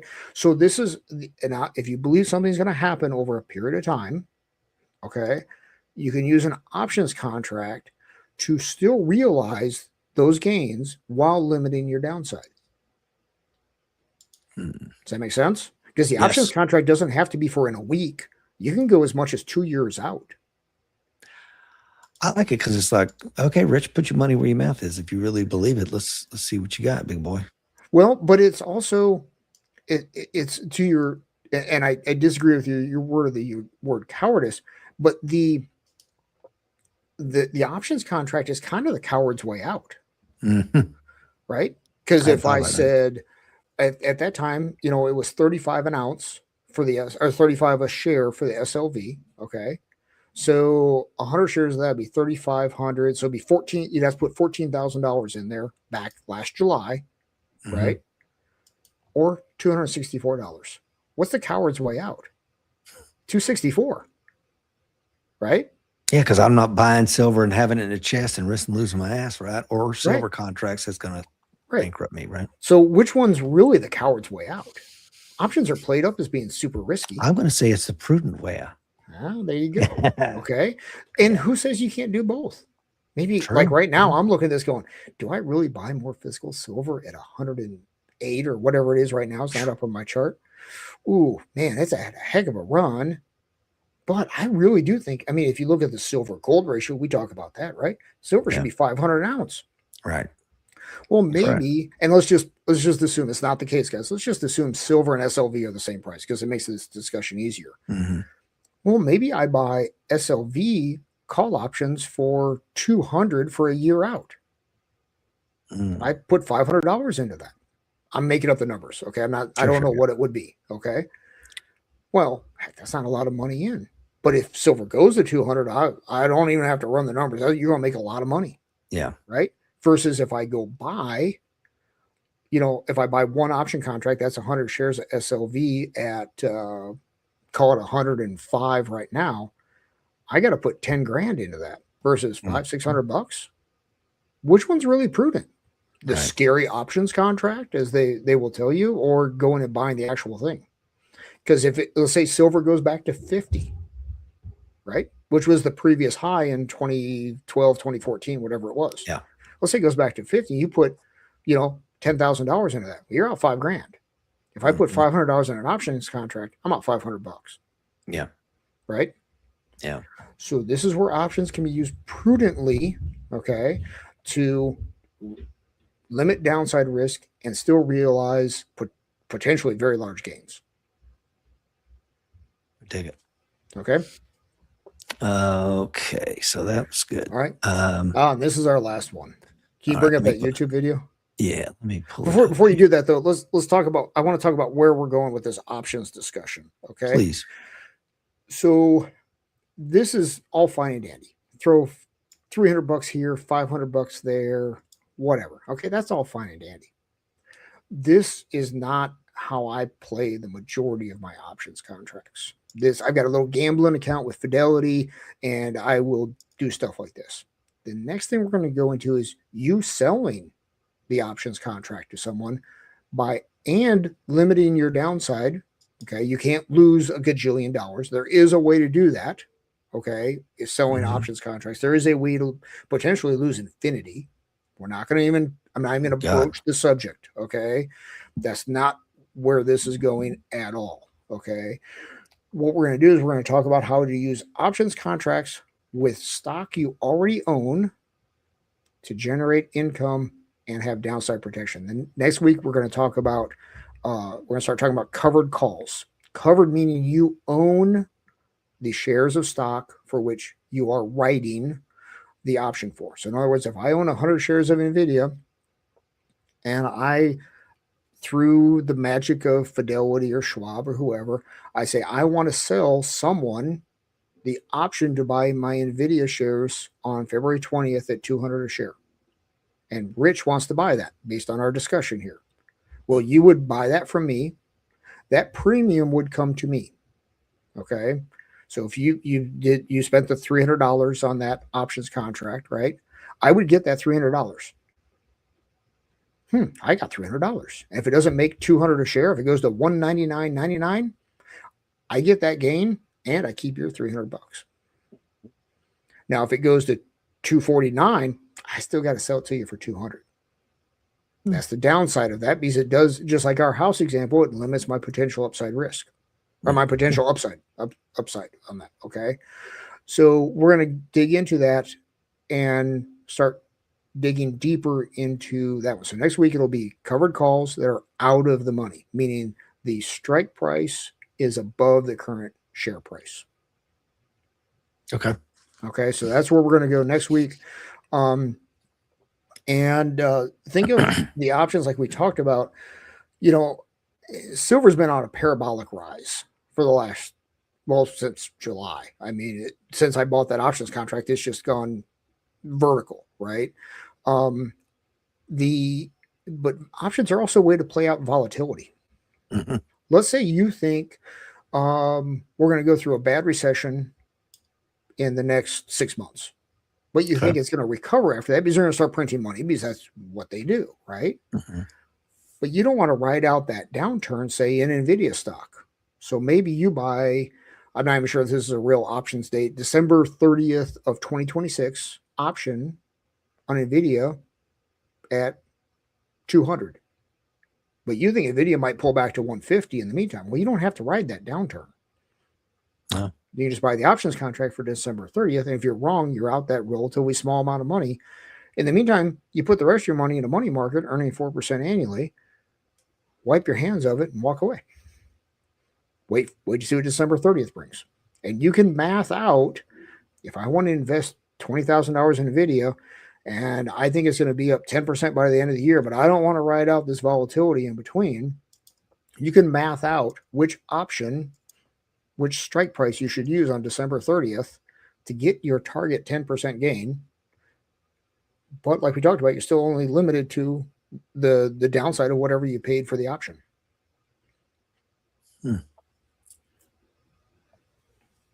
Stay tuned, folks. Yeah.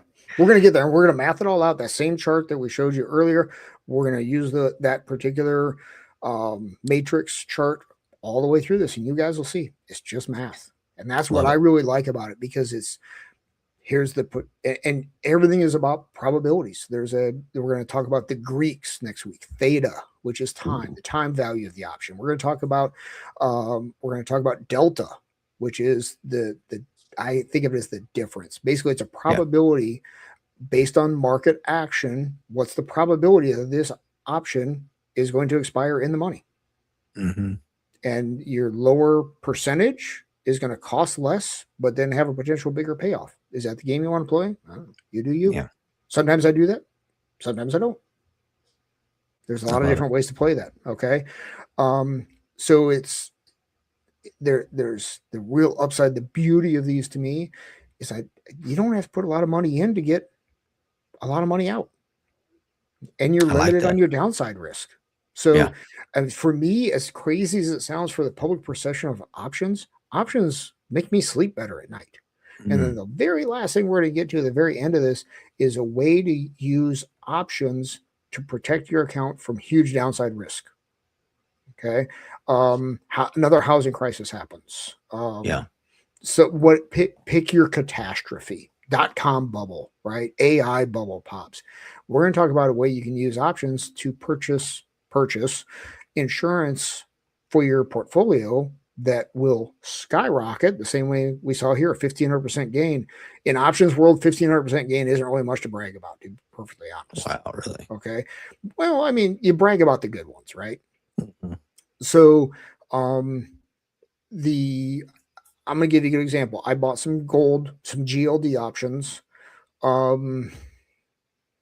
think it was September, October timeframe for a year out. And I bought them, we've been talking about the NVIDIA, it's at 188, you buy the 200 option. I bought these at the money. At the time, GLD was at 370. And I bought the September, whatever the date is, 2026 one at 370 on that day. So I had to pay a lot of premium because there's a really good chance it's going to go up. But while gold's been up, 20% since then, 30%, whatever the number is. Over 5,000 the other day. Right. In that period of time, gold's gone up. I'm going to make up a number here, guys, say 30% or whatever it's been. That options contract is up well over 100%. Wow. And I'm still limited. If I was wrong and they came in and manipulated the gold market and took it down to 2,000 an ounce, my downside is limited to the premium I paid. So the downside, though, is there's an expiration date. Yeah. It expires September, whatever the date is, 2026, period, end. It goes away that day. So now the thing becomes, especially as it gets closer, there's some pressure on there. Do I take some of these profits? And I'll tell you right now, that SLV contract, I started with a lot more than I have now. I've pulled all of my original money plus a doubling and a tripling off. And I just let the rest run. See what happens, right? So now the problem, it's a happy problem I have with these GLD contracts, is there's a lot of time left on them, which means there's a lot of value to that time that I can sell off to someone else. So do I take my 100%? Oh, geez, these dilemmas in life. Right. Oh, what to do, right? Coulda, woulda, shoulda, right? No, no. If gold goes down a whole bunch and I lose money on that, I'll be like, I should have done that. And that's that's a rabbit hole you don't need to go down, right? No. So, but it's a way to play that out. And I have my GLD shares that I hold no matter what, and I have my physical ounces I hold. So this is a way to add more exposure to a belief you have. I believe gold will go higher, but I don't have to put all the money in. Right. Okay. So we're going to talk about next week the covered calls. You own shares and you sell the option to someone else. So Rich and Will are going to be opposite sides of an options contract, and we're going to see how it shakes out. Ooh. The good, the bad, and the good news is it never really gets ugly. I like it even better now. So I guess there is an ugliness where if Nvidia goes to $300 a share and you sell me the $200 option, well, you lost potential gain. You didn't, and I'm going to emphasize this: you will not lose money doing covered calls. It's impossible to actually lose money. You can lose potential gain though, and that can feel like losing money. Okay, so it's not. All right. I had the screen. I got it right here. Okay, go for it. I talk to them about being like a group of junkies who relapsed. Going, listen, man. Know what the date goes. You know what I'm saying? I just ran into some bad subprime. We just had complex formulas. We just didn't factor in greed and panic. I just need $805 billion by Tuesday. Yeah, no, seriously. No, I would not screw you again. It's pretty crazy. I've learned my lesson. No, baby, this is not like the other time. Seriously. I just try to throw me a bad here, baby. Just give me, help me out. Just give me a little bit. Yeah, just a taste. That's all I need is a taste. I need $2.5 trillion. I'll pay you back. Get me through 1 week. Yeah, it's like they're going to print out a new $20 bill. The new Geithner $20 bill will be, instead of "In God We Trust," it'll just say "Trust me." And it'll be the little man from Monopoly going like this. Love it. The more things change, the more they stay the same, right? That's right. I ran across that one and I watched it probably 5 times and just giggled every time. He was such a great Robin Williams. Yep, for sure. True national treasure that we lost there. So yeah, you ever seen the picture of Seeklander and Robin Williams? No. So he was on one ship, I was on another, but his ship went to Morocco, Casablanca, and Robin Williams just happened to be scouting for a motion picture and ran into some Marines out in town, like, "Oh my God, Robin Williams, will you come back with us to the ship?" And he went, "Sure."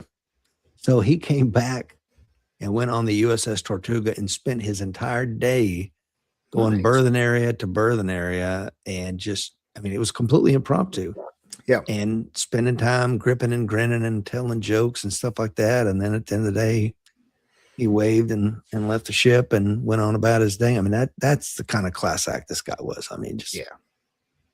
What a shame, man. Yeah, absolutely shame.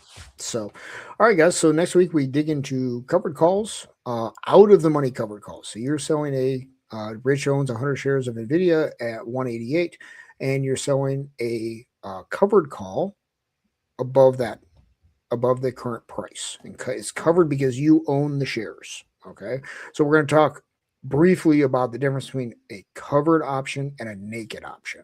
And a naked option is where you don't own the underlying shares. That's where the risk is. We're going to talk about it just enough so you understand what that is, and we're not talking about those anymore. Okay, because that's where you can potentially lose infinity if you do it wrong. So don't go there. Yeah, it's really bad. And with that being said, all right, folks, the fight's coming. Be ready.